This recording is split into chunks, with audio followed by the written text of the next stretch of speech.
So, awalnya saya apa itu namanya, mendapatkan begitu banyak WhatsApp di handphone saya, terutama pada teman-teman yang sudah mengikuti Buteyko Breathing course. Dan pada saat itu, mereka men-share sebuah berita tentang seseorang yang meninggal karena eh, habis bersepeda. Meninggalnya sebenarnya tidak tahu kenapa, tapi kemudian ditulislah karena keracunan CO2. Nah, jadi kemudian mereka bertanya pada saya karena setiap saat saya selalu berbicara tentang kebaikan CO2 yang selama ini dizolimi, dikatakan CO2 itu sesuatu yang sangat jelek. CO2 adalah gas yang berbahaya dan sebagainya. Oke, so pertama kali sebelum saya lanjutkan, saya berbicara bukan sebagai profesi sebagai atlet, apalagi sepeda. Yes, saya berolahraga. Hampir setiap hari saya melakukan yoga. Oke, ya 3, 4 sampai 5 kali seminggu pasti saya melakukan yoga. Namun saya juga bukan dokter sehingga ini bukan saran medis, tapi saya berbicara atas sebagai instruktur Buteyko, yaitu teknik bernafas Buteyko yang pertama. Yang kedua adalah saya sedang mengambil sebuah pelatihan memang untuk atlet, namanya Oxygen Advantage, yang dimana satu jalur dengan apa yang dilakukan Buteyko, yaitu less breathing. Oke, Oxygen Advantage ini dikembangkan oleh seseorang yang bernama Patrick McKeown, yang dimana beliau juga adalah instruktur Buteyko yang langsung belajar dari Profesor Buteyko. Oke, so saya dalam status menjadi murid beliau untuk mendapatkan sertifikasi instruktur Oxygen Advantage. Oke, so hari ini saya akan berbicara sedikit tentang apa itu CO2, apakah benar sih CO2 itu beracun, apakah benar sih CO2 itu bisa mematikan, terus kalau tidak, apa sih gunanya CO2 dan sebagainya. So, hari ini saya akan membedah hal itu. Dan amankah kita itu melakukan apa yang disebut, sebentar, ini agak bergeser sedikit. Amankah kita berolahraga menggunakan masker? Cukup aman nggak sih? Karena kan ada yang sampai berjam-jam orang menggunakan masker. Oke nggak sih kalau kita menggunakan masker terus, walaupun nggak olahraga, bagaimana sih? Seperti itu. Oke, so kita tahu bahwa masker itu ada macam-macam, mulai dari medis, sampai yang masuk ke satu tempat yang penuh radiasi yang bentuknya bisa besar. Dan ada satu masker juga yang digunakan oleh para atlet. Dia lebih tebal. Dia ada alat apa itu pengukurnya, atau bukan pengukur tapi alat untuk mensetel apakah lubangnya besar atau kecil. Nah, oke. Terus apa gunanya atlet menggunakan itu? Atlet-atlet dunia sekarang menggunakan hal tersebut. Nah, sekarang kita tahu bahwa aman nggak sih, pertanyaannya, olahraga menggunakan masker. Oke, walaupun masker yang biasa, kita nggak ngomong soal atlet, karena atlet pasti ada coachnya, ada perhitungannya, mereka mengetes darahnya setiap beberapa saat dan sebagainya, seperti itu. So, kita ngomong secara umum, orang normal. Apakah aman menggunakan masker ketika olahraga? Oke, jawabannya adalah sangat tergantung toleransi kita terhadap CO2. Videonya pause. Oke, kembali saya ingatkan bahwa saya ulangin bahwa jawabannya adalah sangat tergantung dari toleransi kita terhadap CO2. Oke, jadi ada orang-orang yang memang berlatih khusus untuk meningkatkan toleransi CO2-nya, ada yang tidak. Sebagian besar orang tidak toleransinya kecil terhadap CO2. Oke, so apa yang dilakukan? Kenapa sih atlet itu menggunakan masker seperti itu untuk berolahraga? Ada beberapa hal. Yang pertama adalah dia meningkatkan kemampuan diafragmanya.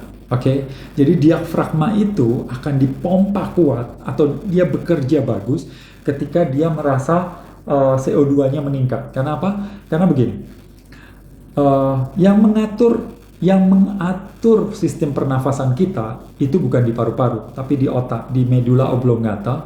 Itu namanya respiratory center. Lah, respiratory center itu setiap beberapa saat dia mendetek kadar CO2 di dalam diri kita. Oke.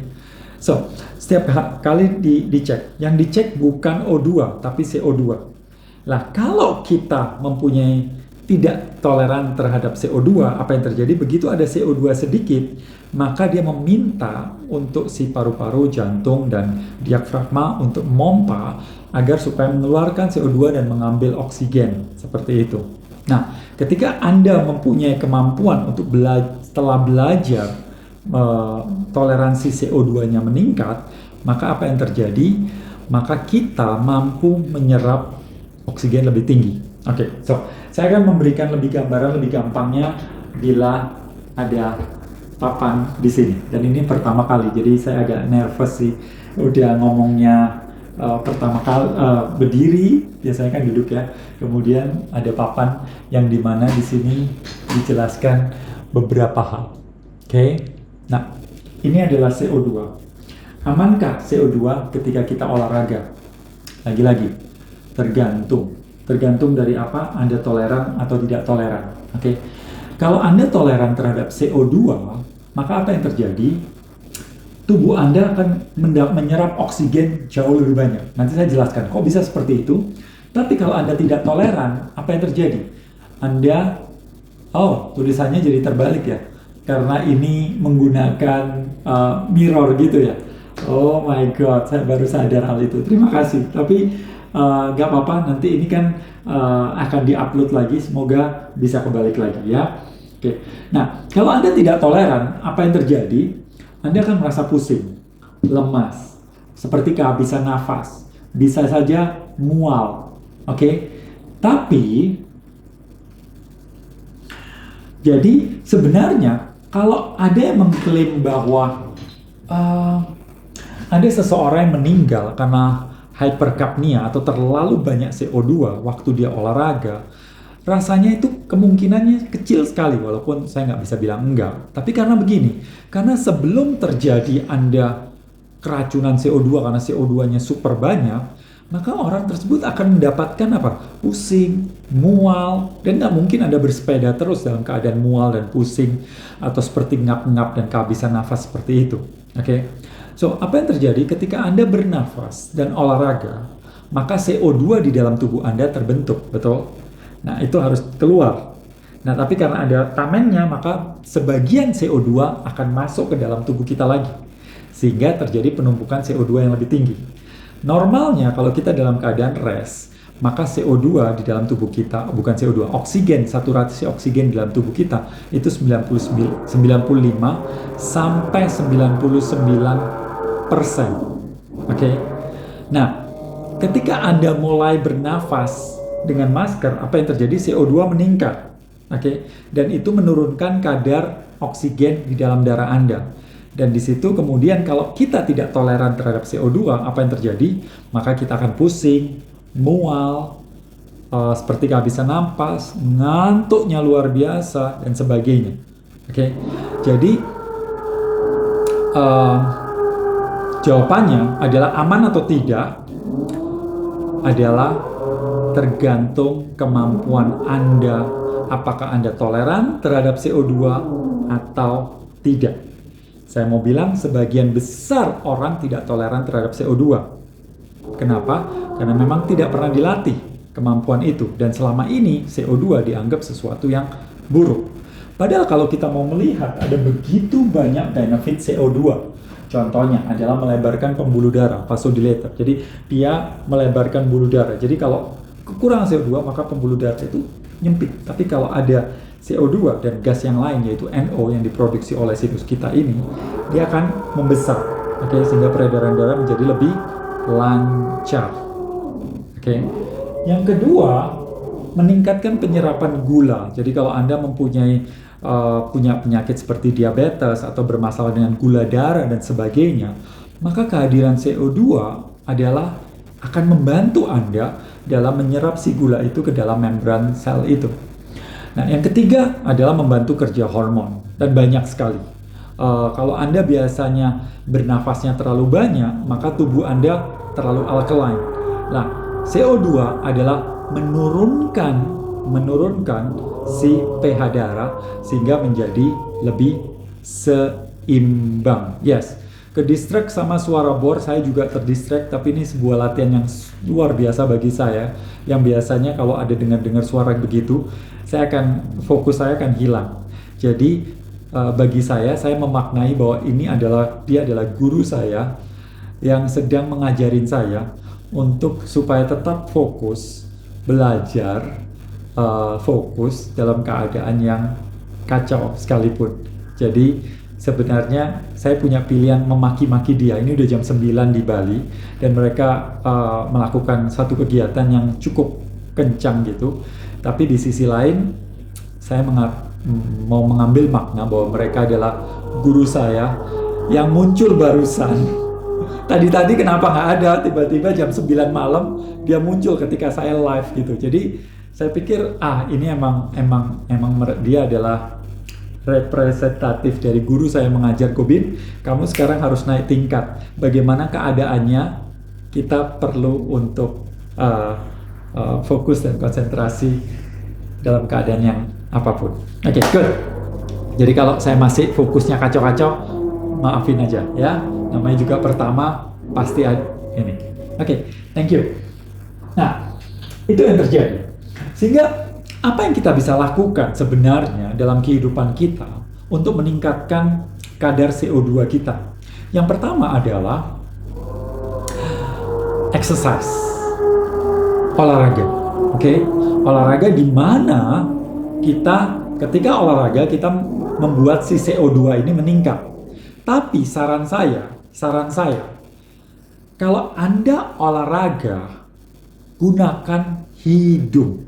Jadi ketika Anda melakukan kegiatan olahraga, Anda gunakan hidung. Maksudnya bernafasnya, jangan gunakan mulut. Oke? Sehingga apa? Hidung itu kan lubangnya lebih sempit. Otomatis kadar oksigen yang didapat itu lebih sedikit, tapi CO2 yang dikeluarkan lebih sedikit juga, sehingga terjadi penumpukan CO2 di dalam tubuh kita.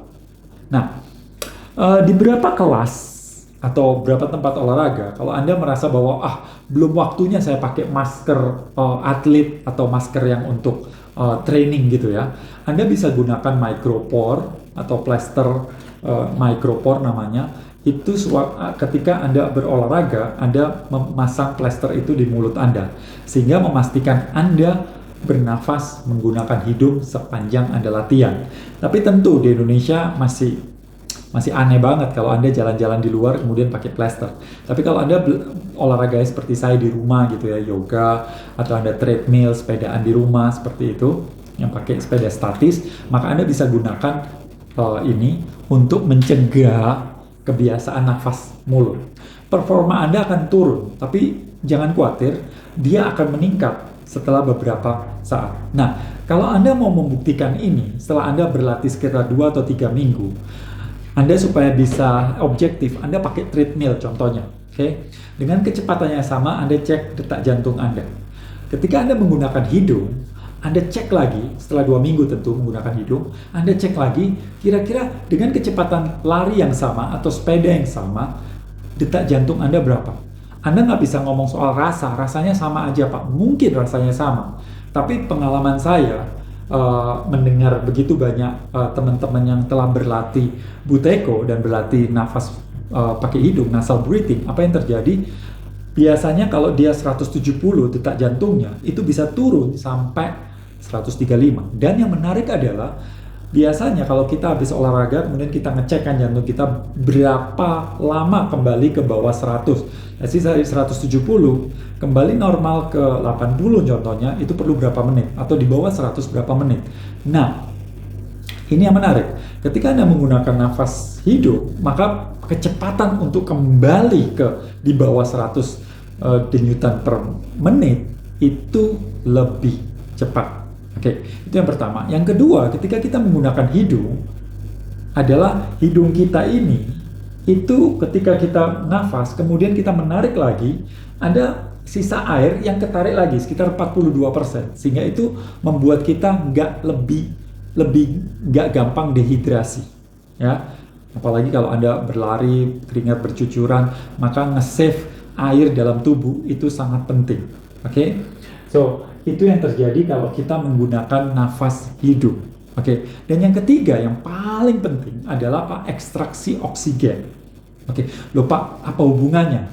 Ini yang menarik, oke? Kalau Anda mau mendapatkan penjelasan detail, Anda bisa cek di namanya Bohr Effect di YouTube dimanapun ada. Di situ ada rumusnya. Bohr Effect adalah yang diciptakan oleh Niels Bohr yang mendapatkan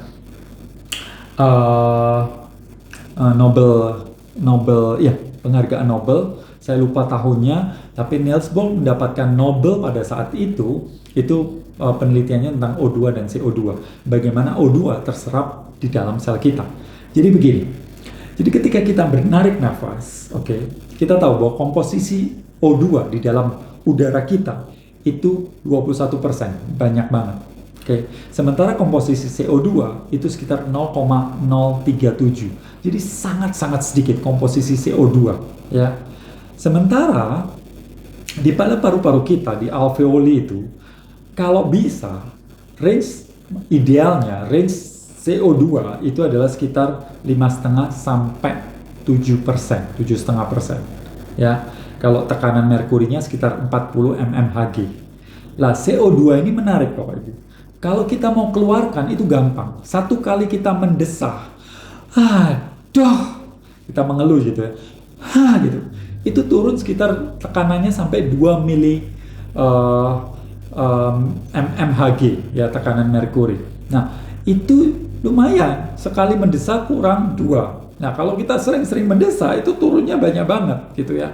Nah, sementara untuk mengumpulkan CO2, itu nggak segampang kita ngumpulkan yang lain. Karena apa? Karena kita nafas aja di udara ini 0,037, sangat sedikit CO2 itu. Nah, jadi apa yang terjadi? Kita perlu olahraga, paling nggak, atau bergerak untuk ngumpulin CO2.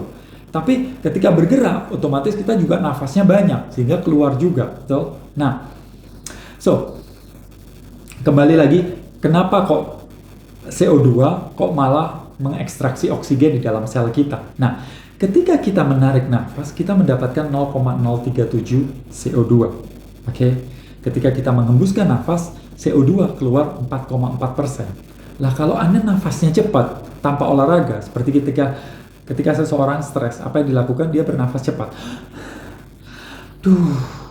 Kan stres kan biasanya kita nafas cepat, betul? Nah, ketika nafas cepat, CO2 kita tekor. Nah, apa yang terjadi ketika CO2 kita tekor?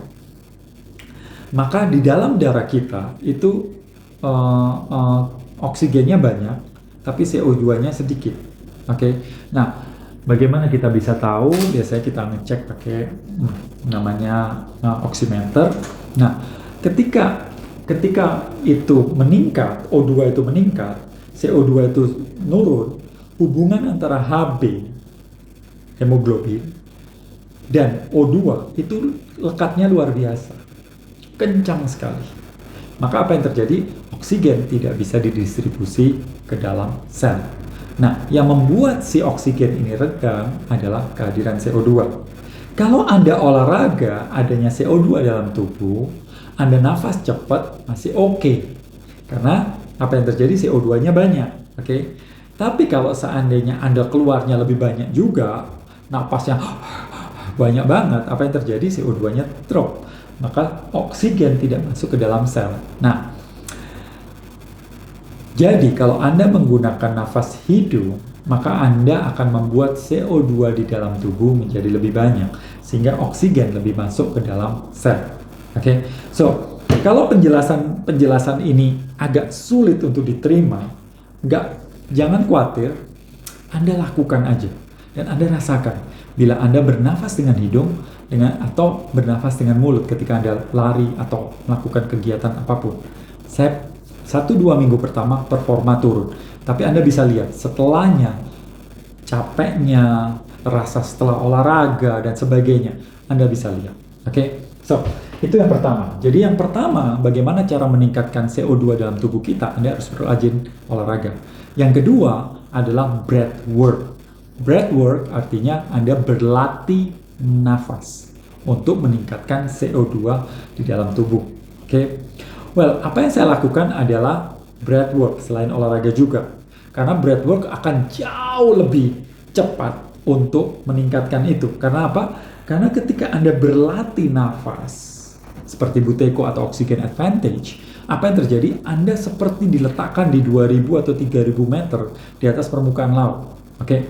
Artinya apa? Oksigen tipis di sana. Kita tahu bahwa para atlet dunia atau siapapun lah ya, atlet yang hebat gitu, itu untuk latihan itu dia harus pergi ke daerah yang tinggi, ya, di mana oksigen sangat tipis. Tujuannya apa? Tujuannya tubuhnya agar mampu menyerap oksigen lebih banyak. Nah, sekarang kita sebenarnya bisa melakukan itu di dataran rendah sekalipun, yaitu dengan cara latihan nafas. Kalau atlet mungkin pakai apa itu namanya, training mask atau masker untuk training. Tapi kalau seandainya kita seperti saya atau orang-orang yang hanya olahraga bukan untuk menjadi atlet atau kepingin tampil di satu turnamen dan sebagainya, maka apa yang terjadi? Anda hanya perlu latihan nafas yang seperti yang saya ajarkan. Anda bisa lakukan slow breathing, Anda bisa ikut kelas Buteyko atau kelas-kelas yang lain yang dimana itu mengoptimalkan tubuh Anda terhadap toleransi Anda terhadap CO2. Itu yang saya mau ceritakan di sini. Jadi ada dua hal yang penting ketika bagaimana kita meningkatkan CO2, yaitu yang pertama adalah olahraga. Yang kedua, dan olahraganya kalau bisa menggunakan hidung. Yang kedua adalah kita berlatih bernafas. Oke, so ketika Anda berlatih bernafas, CO2 bukan banyak sih, tapi dalam kondisi yang ideal dalam tubuh, maka apa yang terjadi? Tubuh Anda akan jauh lebih berenergi. Oke, tidur Anda akan lebih nyenyak. Loh Pak, gimana Pak? Kebanyakan orang akan bingung bertanya pada saya seringkali, Pak, kalau saya banyak energi kan saya nggak bisa tidur. Enggak, kebalikan. Kalau Anda kecapean, low energy, Anda akan sulit tidur. Oke? Nah, untuk tidur, itu kita memerlukan energi. Maka orang yang sehat, itu energinya bagus, tapi tidurnya nyenyak. Oke? Tapi kalau Anda merasa, aduh Pak, kenapa ya Pak ya? Pagi itu saya pusing. Ya kan? Siang ngantuk. Ya kan? Malam nggak bisa tidur. Ini yang menarik, bahwa ya itu berarti Anda low energy. Oke.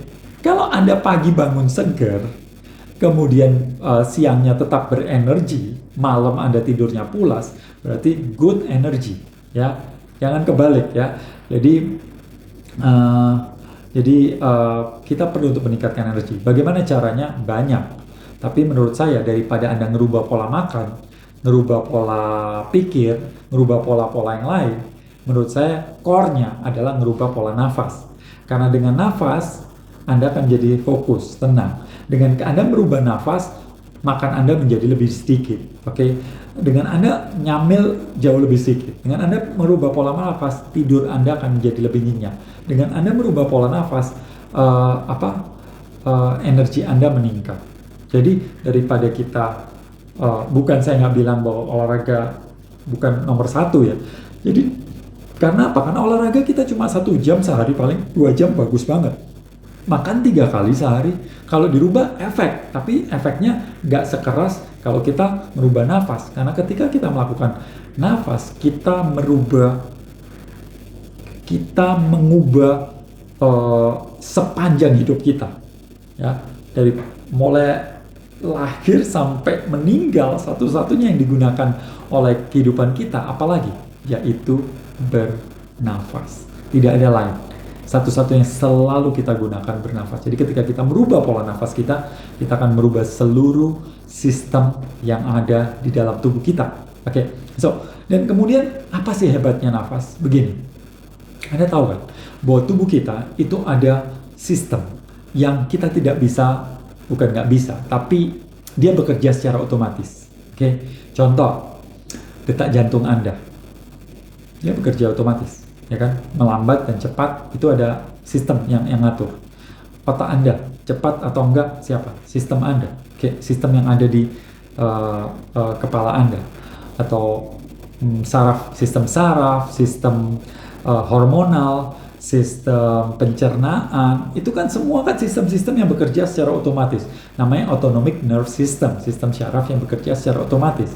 Nah, mereka semua nggak susah banget diintervensi. Gimana cara intervensinya? Begitu. Nah, satu-satunya yang kita bisa intervensi adalah nafas. Nafas itu terhubung dengan sistem syaraf otonom di dalam tubuh kita.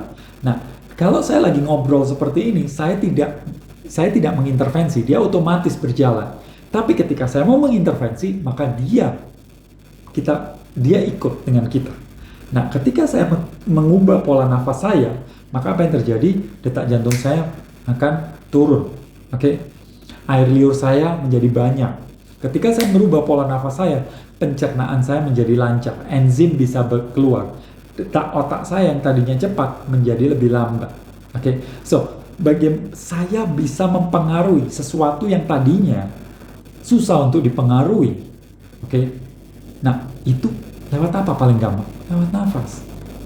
Gitu. Jadi ini menarik sekali bahwa nafas selama ini kurang diperhatikan. Karena kita berpikir, halah cuma nafas ini.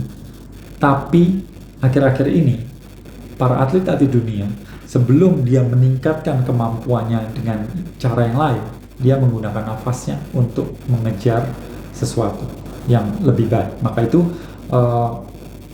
dalam 7 atau 8 minggu ini, ada Buteyko Breathing Course online, itu selalu penuh. Dan banyak sekali teman-teman yang mereka suka olahraga, mereka datang ke saya dan kemudian ikut pelatihan yang full course. Ada yang sharing bagaimana cara Pak Gobin mandi dengan air es. Saya kan sering sekali mandi dengan air yang sangat-sangat dingin. Nah, bagaimana saya bisa bertahan di situ? Nah, itu dengan cara kontrol nafas seperti itu. Jadi banyak sekali kegunaannya, bagaimana nafas ini bisa mempengaruhi hidup kita. Nah, kembali ke apa sih yang diperlukan? Bukan O2 saja, tapi kita memerlukan keseimbangan antara O2, CO2, dan gas-gas yang lain tentunya, seperti itu. Tapi hari ini kita membahas soal CO2, pentingnya kadar CO2 di dalam tubuh kita yang ideal. Oke? So, saya rasa ini semua sudah saya sampaikan. Nah, sekarang saya mau ngejar pertanyaan, menjawab pertanyaan-pertanyaannya, ya. Ini kebalik ya, dan ini lagi-lagi ini adalah pengalaman pertama, jadi no problem. Saya rasa ini sesuatu yang luar biasa. Tadi yang ngebor itu juga guru, ini juga guru saya, jadi kebalik, gak apa-apa ya. Oke. Saya mau bertanya, ada yang bilang pakai plester menutup mulut itu tidur, apakah disarankan, Mas? Oke. Well, ini menggunakan plester menggunakan mulut. Waktu tidur menggunakan plester di mulut, apakah disarankan atau tidak? Satu, bila Anda tidur dengan mulut terbuka, apa yang terjadi? Maka saya sarankan untuk menggunakannya. Oke. Karena apa? Karena ketika kita mulut kita terbuka, kita mengaktifkan saraf simpatik, yang dimana modenya fight or flight. Sementara kalau kita menggunakan hidung, maka modenya adalah sarafnya adalah saraf parasimpatik, modenya adalah rest and digest. Jadi Anda tidurnya jauh lebih nyenyak. Oke. Dan kemudian keuntungan yang lain adalah bahwa kalau Anda punya alergi akan berkurang. Karena apa? Ketika kita buka mulut, maka ada bakteri itu kita bisa hambat, kita tutup sehingga nggak masuk bakterinya. Bakterinya bisa seringkali bikin kita jadi bersin di pagi hari, atau alergi, sakit tenggorokan, dan sebagainya. Kemudian yang selanjutnya adalah otomatis aroma mulut Anda jauh lebih terjaga. Karena ketika kita membuka mulut, bakteri ada, aroma mulut jadi kacau. Oke. Kemudian Kalau Anda snoring atau sering ngorok, maka itu akan berkurang. Tapi lagi-lagi snoring itu ada macam-macam. Kalau Anda karena obesitas tentu itu lain lagi ceritanya. Yang bisa berkurang adalah snoring karena kita mulut kebuka. Kalau kita menghadap ke atas, maka lidah kita jatuh, kolaps. Lidah yang jatuh ini akan menghambat si pembuluh udara yang di sini. Dan akhirnya apa? Pembuluh jalan nafas, airway, ya, itu terhambat, maka kemudian bunyi ker dan sebagainya, dan itu mengurangi oksigen yang masuk dalam tubuh kita dan terkena apa yang disebut sleep apnea.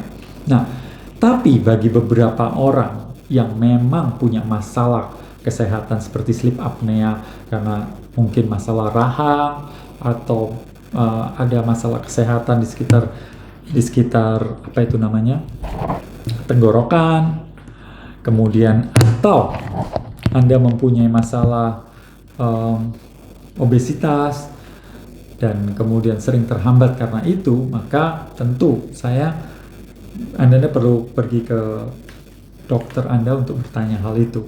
Tapi lagi-lagi sekarang itu ada berbagai plester yang sangat aman, ya. Tapi emang belum ada di Indonesia, Anda bisa cek di luar negeri. Tapi selama itu belum dapat, maka saran saya menggunakan plester yang seperti ini supaya amannya. Sehingga kanan kiri itu masih terbuka, ya.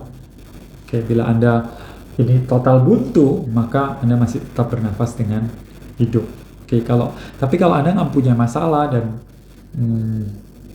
Anda ingin mencoba, Anda bisa coba. Ya, Anda bisa pakai micropore, jangan pakai lakban atau plester apa itu namanya kabel gitu, jangan ya. Harus micropore, ya, dimana ada lubang-lubang yang kecil. Nah, kalau yang di luar negeri itu ada yang di sininya memang ada lubangnya, sehingga apa yang terjadi, mulut Anda tetap gini, tapi kemudian kalau terjadi sesuatu Anda harus bernafas, itu tetap bisa, ya. Semoga ya dalam waktu dekat beredar hal itu, plester itu di Indonesia. Oke, good. Sekarang yang lainnya, Pak, cara membersihkan sisa plester micropore yang dilepas suka lengket, gunakan VCO, ya, atau lip balm. Sebelum dipakai Anda gunakan, lagi kalau masih lengket seperti gunakan VCO. Atau waktu Anda mau tidur, Anda lipat bibir Anda baru di plester, ya. Oke, good. Ada lagi yang mau bertanya, monggo. Silakan, nggak sabar nunggu minggu ya. Kalau sudah daftar, sampai ketemu hari Minggu ya. Oke. Oke. Ada lagi, kalau ada yang mau tanya, monggo silakan. Ya.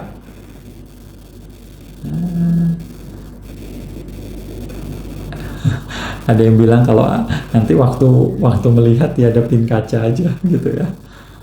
Kreatif juga. Oke, good. Oke, lebih bagus mana? Nafas dada atau nafas perut? Oke, good. Ini pertanyaan sangat baik. Oke, gini. Selama ini kita itu selalu dihadapkan nafas dada, nafas perut. Oke, sebagian besar orang tahu bahwa nafas perut itu luar biasa. Ya, nafas perut itu mendapat keuntungan banyak. Tapi kebanyakannya orang berpikir tentang penyanyi. Nah, penyanyi itu kalau nafas pakai perut suaranya bisa bagus, bisa lama dan sebagainya. Tapi lepas dari itu, saya mau jelaskan tentang apa sih keuntungan. Banyak sekali keuntungannya, tapi mungkin 3 aja saya akan ceritakan keuntungannya. Yang pertama adalah ketika kita menggunakan nafas perut atau diafragma, ketika kita menarik nafas, diafragma kita mengembung, membesar. Nah, pada saat itu apa yang terjadi? Oksigen atau udara itu masuk ke dalam bagian yang lebih bawah. Kalau kita menggunakan nafas dada, itu otomatis dadanya bengkak, kemudian si diafragmanya itu akan masuk ke dalam. Saya tiba-tiba teringat sesuatu, tapi di manakah penghapus? Penghapusnya lupa ya. Oke, no problem. Mungkin di sebelah, tapi ya sudah. Jadi ketika kita menggunakan nafas dadanya kan membesar, diafragmanya menekan si paru-paru. Sekitar 30% dari bagian paru-paru kita ketekan sehingga nggak mendapatkan oksigen. Oke. Nah, apa sih ruginya kalau gitu? Nah, oksigen nggak bisa masuk ke dalam bagian bawah paru-paru. Bahkan nggak apa-apa, kapasitas paru-paru manusia itu 6 liter. Kita bernafas normal sekitar 600 ml. Jadi kan kalau mau ditaruh di atas atau ditaruh di bawah kan sama aja. Enggak begitu. Ketika Anda meletakkan oksigen di atas sama di bawah diserap oleh darah sampai 7 kali lipat. Penelitiannya begitu. Jadi 7 kali lipat diserap. Oke. Tapi itu diserap darah, belum diserahkan ke sel. Nah, untuk masukkan ke sel itu ada tekniknya lagi, ya. Oke. So, satu itu, jadi oksigen lebih banyak diserap oleh darah atau udara lebih banyak diserap oleh darah ketika kita menggunakan diafragma. Yang kedua, diafragma yang bergerak itu akan memijat paru-paru, memijat ginjal dan organ-organ di sekitar kita, dan itu akan memperbaiki postur tubuh. Ya, kalau Anda boleh percaya atau tidak, saya selalu percaya, ya udah berpuluh-puluh tahun, saya percaya bahwa secara saya selalu mengukur tinggi saya itu 177 cm. Dan apa yang terjadi setelah saya berlatih Buteyko cukup intens, seorang sahabat dari Batam awalnya, dia bilang, Pak Gobin lebih tinggi ya? Mana mungkin, saya udah umur segini mana bisa lebih tinggi. Iya Pak, dulunya sama kok, sekarang lebih tinggi. Nah, 1 orang, 2 orang, 3 orang, saya berpikir kenapa, mana mungkin sih? Saya penasaran, kemudian saya ukur dan ternyata betul, naik sekitar 2 cm. Saya pikir ini wow, bukan saya naik karena tubuh saya meninggi, tapi postur saya lebih tegak ternyata. Seperti itu. Itu keuntungan kedua, bahwa postur kita juga menjadi lebih baik. Selain pemijatan ginjal, pemijatan paru-paru, dan sebagainya. Dan yang ketiga, yang lebih penting lagi adalah begini. Kita tahu bahwa tubuh kita itu pasti terkena racun. Lewat makanan, lewat udara, lewat air, atau apa, pasti ada racun. Tapi jangan khawatir, tubuh kita punya kemampuan untuk melepaskan racun. Namanya kelenjar getah bening. Oke, yang biasa ada di sini, atau di bawah, di pangkal paha, seperti itu. 60% dari kelenjar getah bening kita itu ada di bawah diafragma. Oke, so kelenjar getah bening itu nggak punya pompa. Kita harus bergerak supaya dia mengeluarkan si racun itu. Nah, pertanyaannya bagaimana dengan para yogi, para meditator yang di Himalaya, yang duduk di tempat yang dingin, nggak bergerak, bagaimana dia bisa sehat seperti itu? Nah, mereka menggunakan diafragmanya sebagai pompa untuk memompa si kelenjar getah bening itu. Jadi pompa untuk menggerakkan si kelenjar getah bening itu, sehingga apa yang terjadi, racunnya keluar. Ya, maka itu teknik-teknik pernafasan sebenarnya kelihatannya sepele, tapi ternyata bisa melepaskan racun dalam tubuh. Bukan dengan lewat nafas saja, tapi juga lewat gerakan si diafragma ini. Nah, menarik sekali ketika Anda berlatih Buteyko di awal-awal terutama, apa yang terjadi? Tiba-tiba diafragma Anda menjadi lebih tegang atau berdenyut lebih keras. Itu kenapa? Karena kita emang jarang sekali menggunakannya seperti itu. Karena udah terbiasa menggunakan nafas dada. Oke? Sehingga kita dipaksa dengan teknik itu, mau nggak mau kita menggunakan nafas pakai diafragma. Dan begitu banyak keuntungan ketika kita menggunakan diafragma. Oke? Good. Okay. Hilangkan alergi dingin gimana Pak? Bisakah dengan Buteyko ini? Ya, saya termasuk orang yang tangannya dingin dulu, badannya dingin. Tapi yang menarik adalah setelah saya berlatih bernafas, dulu saya belajar Wim Hof, saya berangkat ke Jepang tanpa alas kaki, saya udah 8 tahun tidak menggunakan alas kaki. Pada saat itu tahun keempat dan saya tidak menggunakan alas kaki, jalan-jalan di salju, bermain di salju, di suhu minus pun saya mandi pakai air dingin, dan itu saya mau bilang sebagian besar tertolong oleh nafas. Oke. Yang kedua adalah cold therapy, jadi mandi dengan air es. Yang ketiga baru kita olahraga, yoga dan sebagainya. Oke. So good.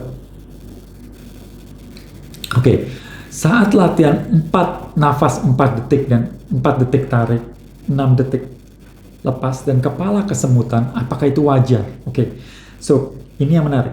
Bahwa ketika Anda melakukan itu dan terjadi badan Anda jadi dingin, kesemutan atau bagian tubuh Anda kebas, artinya apa? Tubuh Anda nggak kuat, nggak toleransinya, aduh, ini rasanya nggak bisa terima. Maka itu kemudian muncul gejala seperti itu. Saran saya tetap 4-6, tapi jangan ikut detik, lebih cepat dari itu, ya. Oke, jadi lebih relax, jangan terlalu di push malahan, tapi malah lebih santai aja. Oke, lakukan mungkin kalau enggak ya 3 detik tarik, kemudian 5 detik lepas, seperti itu, ya.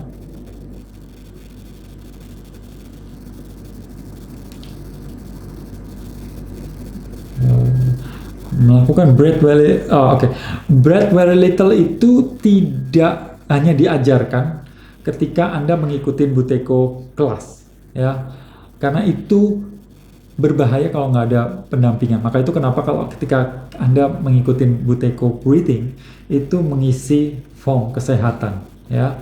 Oke, jadi nggak setiap orang itu bisa diajarkan dengan begitu saja, karena cukup berbahaya kalau nggak ada pendampingan. Karena kalau seandainya Anda setelah ikut Buteyko kan pasti ada di grup di mana Anda, Pak, kenapa saya begini, Pak, pusing, Pak, kenapa saya begini, dan sebagainya. So konsultasi tetap ada. Nah, maka itu kenapa hal-hal seperti itu nggak bisa diedarkan begitu saja, karena bisa aja, karena saya sendiri di awal-awal saya belajar, waktu saya belajar Wim Hof itu 2 kali saya pingsan. 2 kali saya pingsan. Waktu saya belum belajar dalam arti ngambil pelatihannya, ya. Biasa YouTube atau yang melakukan yang lain, dan kemudian saya melakukannya dan saya pingsan 2 kali. Satu sampai mimisan, jadi jatuh kena di sini, satu benjol di sini. Seperti itu. Ya. Oke. Pak, kayaknya badan saya banyak masalah, obesitas, snoring, low energy. Ya, saran saya beresin nafas dulu, ya. Kalau Anda maksudnya belum berkesempatan bisa ikut Buteyko karena satu dan lain hal, karena banyak hal yang Anda tidak bisa penuhin, contohnya waktunya, tenaganya, apa investasinya atau yang lainnya, well, gunakan slow breathing dulu. Oke. Di IG live saya itu ada cara IG live, IGTV, ya. Oke, saya udah sempat bagikan caranya. Oke. Bagaimana caranya pasang plester di mulut suami yang sedang tidur? Wah, itu ceritanya lain itu, ya. Kalau plester mulut suami sedang tidur, bentar. Ini kok nggak nyantol. Oke. Gimana biar bebas alergi udara? Tingkatkan kekebalan tubuh Anda. Oke. Imunitas kita harus ditingkatkan. Kan kita tahu bahwa imunitas kita itu banyak karena apanya, ya kan? Yang pertama, mungkin makanan Anda nggak cocok. Mungkin banget kan, makanan nggak cocok. Tapi gimana tahu kita makanan cocok dan nggak? Biasanya lewat alergi. Tapi kalau nggak alergi, lewat nafas. Jadi kalau Anda belajar teknik Buteyko contohnya, apa yang terjadi? Ada ketika latihan nafas, Anda bisa tahu skor Anda berapa. Dan ketika Anda merasa, kok skor saya tiba-tiba jatuh, Anda bisa curiga, makanan yang tadi itu nggak cocok ke saya. Nggak ada reaksi alergi, tapi ketika skor Anda turun, kemungkinan bisa karena stres, mungkin karena kecapean, kurang tidur, tapi mungkin karena makanan Anda. So, Anda bisa tahu makanan mana yang cocok, makanan mana yang tidak cocok. Oke? Untuk permulaan itu arahnya kemana Pak Gobin? Maksudnya permulaan arah kemana, apanya ini? Nafasnya? Atau bagaimana? Bisa jelasin? Oke. Kenapa harus mandi air dingin? Apakah air hangat tidak baik? Well, air dingin itu banyak kegunaannya. Salah satu menguatkan otot, terus mengurangi inflamasi. Kita tahu bahwa bukan penyakit, tapi pembunuh nomor 1 di dunia itu jantung koroner. Yang kedua adalah stroke. Dan seringkali orang berpikir tentang otaknya dan jantungnya. Tapi kita tahu bahwa masalahnya bukan di otak dan di jantung, tapi pembuluh darahnya. Ya, pembuluh darah itu sebelum muncul macam-macam, itu pasti terjadi inflamasi awalnya. Dan ketika kita mandi pakai air dingin, tentu apa yang terjadi? Anda mengurangi inflamasi Anda. Sama seperti ketika Anda kejeduk dan kemudian ada bengkak, ada inflamasi, Anda memberikan es di situ, ya kan? So, itu yang saya mau dua hal yang saya bisa bagikan. Lain lagi adalah, tapi satu hal lagi ya, Bapak Ibu, tolong hati-hati mandi air. Kalau mandi air dingin itu biasa, maksudnya air biasa itu nggak apa-apa. Tapi kalau air sudah sama es, air yang suhunya cukup rendah, bukan suhu ruangan biasa gitu, Anda perlu berlatih dulu, ya. Jangan langsung, ya. Ada step-stepnya seperti itu. Jadi saya nggak sarankan ke setiap orang, ya. Tapi saya mau bilang, daripada kalau mandi air hangat, mandi air biasa aja. Kalau Anda sudah punya kemampuan yang cukup, Anda mandi air es, no problem. Oke? Oke. Bagaimana cara memperbaiki cara bernafas anak usia 7 tahun yang mengorok? Menurut DSA, mengoroknya disebabkan oleh amandel yang membesar. Bapak Ibu, atau siapapun, saya waktu umur-umur segitu, sampai umur belasan tahun, itu tidak pernah nggak sakit tenggorokan setiap bulan. Ada aja. Dan itu benar-benar menyakitkan. Sakitnya luar biasa. Sampai trauma dengan namanya sakit tenggorokan. Amandel segede itu. Dan setiap kali saya ke dokter, dokter bilang amandelnya bengkak. Dan apa yang terjadi? Saya berkali-kali ingin potong amandel itu. Dan syukur alhamdulillah sampai sekarang akhirnya niat itu nggak terjadi. Oke. Dan setiap bulan itu pasti ada antibiotik yang saya minum dari kecil. Oke. Fokus saya kacau banget. Sekolah itu selalu juara 1, 2, 3 dari bawah. Oke, saya termasuk anak yang kacau banget. Penyakitan luar biasa. Teman-teman saya tahu bahwa Gobin itu udah bolosan, rankingnya rendah. Nggak bisa, pokoknya kacau banget. Oke, saya berpikir ya memang saya begini, otak saya nggak bagus, saya pikir gitu. Tapi ternyata setelah saya telusurin, masalahnya cuma simple sebenarnya. Karena saya mouth breather. Saya itu bernafas dengan mulut dengan sejadi-jadinya. Kayak waktu kecil. Oke. Jadi apa yang terjadi? Mulut saya buka. Kalau Anda melihat postur wajah saya, ini terpengaruh karena saya bernafas dengan mulut. Oke. Mulut yang membuka seperti itu, bakteri masuk, amandel bengkak. Oke. So, kalau Anda, saran saya, mulai sekarang minta anak Anda untuk bernafas menggunakan hidung. Kalau malam coba cek apakah mulutnya terbuka atau enggak. Kalau terbuka bisa diganjel gitu, atau Anda bisa pakai kayak bando gitu. Kalau mau pakai plester boleh, tapi vertikal aja, jangan yang seperti ini. Ya, oke. Dan pertama gunakan jangan waktu lagi sakit, tapi udah oke, baru kemudian gunakan. Ya, fokus akan meningkat, anak menjadi lebih pintar otomatis di sekolah kalau fokusnya bagus, dan kemudian energinya jadi lebih bagus. Dan banyak hal lah keuntungannya ketika kita menggunakan nafas pakai hidung. Ada begitu banyak. Oke. Telinga berdenging. Dalam. Long run dengan mulut diplester dan pakai masker amankah? Oke. Long run dengan mulut diplester. Kalau udah pakai masker, saya rasa nggak perlu diplester lagi di dalamnya. Amankah? Ya, Pak. Saya kok tadi jadi lupa nama Anda. Vegan Leon. Kok jadi saya lupa tiba-tiba. Pak Peter. Ya. Saya bilang kalau kita sudah terbiasa dengan Buteyko, itu cukup aman. Oke. Nah, indikasinya gimana? Kalau Anda merasa bahwa itu mulai pusing, ngap, atau merasa mual dan sejenisnya, lepas, tarik nafas yang dalam beberapa kali. Oke, untuk mengganti CO2 yang terlalu banyak dihembuskan dan kemudian ganti oksigen. Seperti itu. Tapi menurut saya sih, kalau kan udah terbiasa Buteyko, jadi harusnya nggak masalah.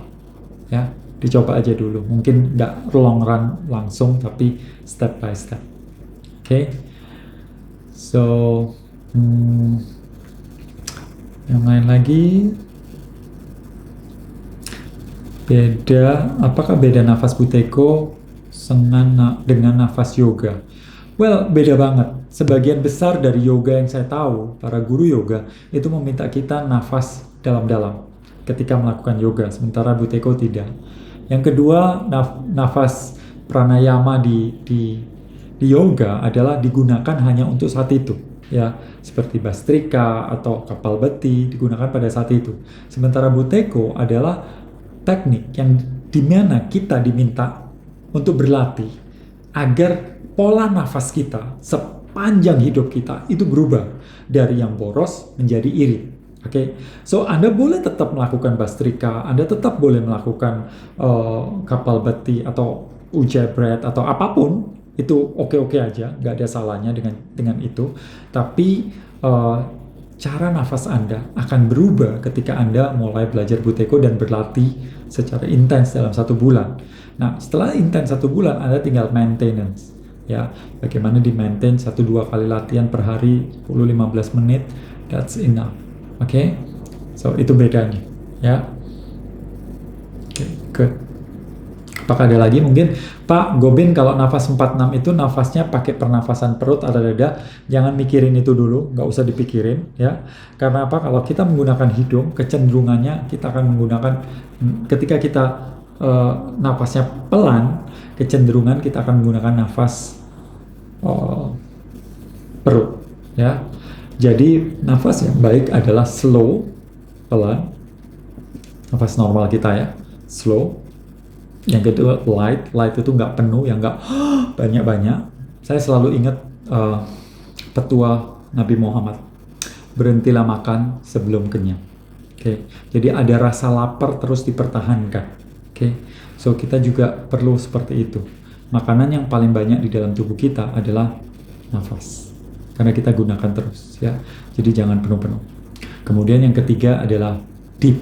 Deep berarti bukan yang nafas, itu bukan nafas dalam, itu big breath. Ya, deep breath artinya nafas itu diletakkan di bagian paling bawah dengan cara kita bernafas dengan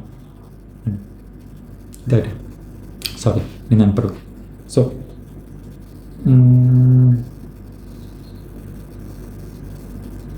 seperti saya itu kan sering berbicara seperti ini, ya. Itu ngabisin CO2 banyak banget. Maka itu saya perlu untuk latihan setelah ini untuk menambah CO2, karena saya tadi bilang bahwa CO2 itu ngumpulnya susah tapi lepasinya gampang. Oke, so kapanpun Anda bisa punya waktu, pelankan nafas Anda. Yang kedua, lebih pakai menggunakan diafragma dengan nafas pelan, dan kemudian ketika nafas diafragmanya dikembungkan. Oke. Tapi itu biasanya terjadi secara otomatis dan jangan terlalu penuh.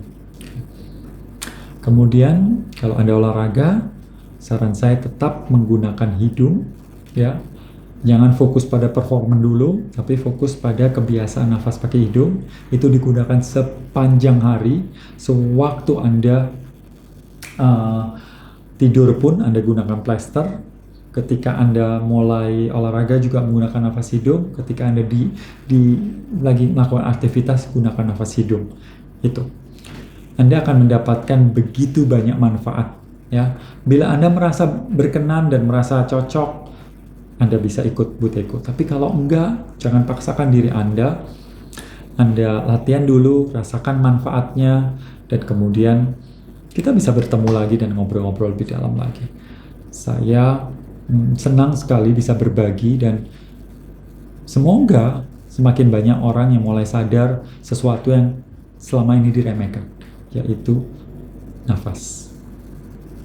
Oke. Ya. Mas Gobin, ada yang terakhir ini, Leong Candy yang kemarin baru ikut pelatihan Buteyko. Berapa hari setelah latihan Buteyko, kadang terasa lupa bernafas, kadang terasa kekurangan nafas, breath hunger. Apakah itu normal? Yes, bukan lupa bernafas. Tubuh itu pinter banget. Ketika CO2 kita kurang, apa yang terjadi? Dia akan berhenti dulu untuk mengumpulkan CO2. Oke, kalau Anda telah berlatih Buteyko, maka nafas kita itu akan menjadi nafas kita akan ups. Ups.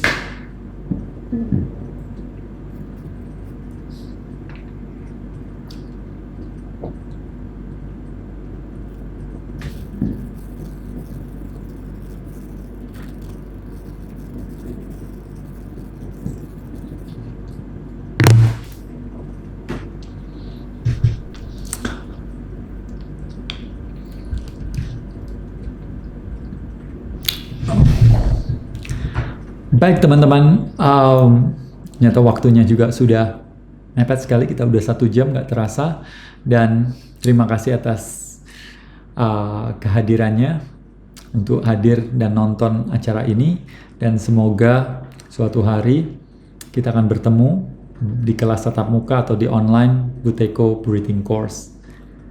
Sampai jumpa, salam bahagia.